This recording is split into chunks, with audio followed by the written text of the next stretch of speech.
The emergency evacuation system. Introduction to the module. In spite of every possible precaution being taken regarding safety, it is not inconceivable to have emergency situations on board an aircraft. These situations are quite wide-ranging in variety, and each quite expectedly and essentially has individual actions for its restriction. Topics to be covered in this module. Equipments needed in emergency situation. Emergency evacuation. Equipments needed in emergency situation.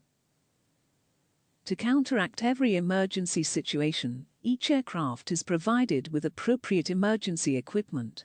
The variety of emergency equipment justifiably varies with different types of aircraft, and their sophistication depends on the technological advancement of the aircraft.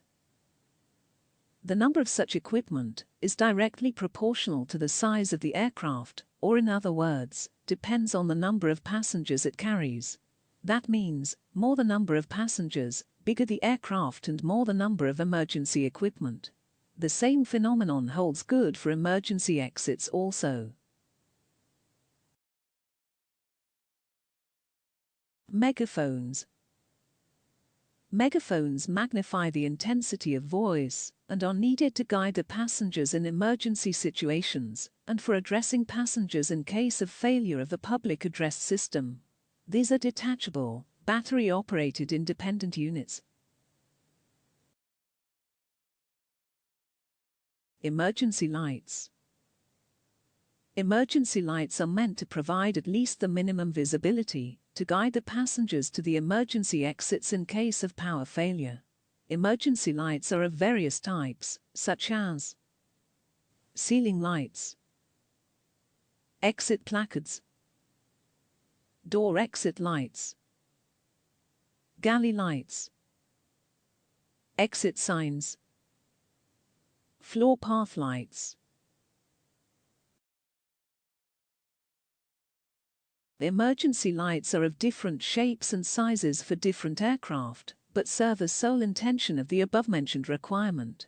These lights illuminate on two systems, such as by aircraft electrical power from generators, when available, by built-in chargeable batteries that get charged and stay charged by using aircraft electrical power again, when the aircraft electrical power fails. In addition, there are external emergency lights to guide the passengers during and after the emergency evacuation, in darkness. These lights would come on automatically with the failure of the aircraft electrical power, when switched on from the cockpit, and when switched on from the cabin crew in charge's panel. Emergency exits. There are several emergency exits in an aircraft. The number of such exits depends on the passenger carrying capacity of the aircraft and varies directly in proportion to the same. That means more the number of passengers, more the number of emergency exits. In normal conditions, amongst these exits, some are used for passenger embarkation and disembarkation, some for catering and engineering services, and some are not even used. However, all of these exits are utilized for evacuation in an emergency situation.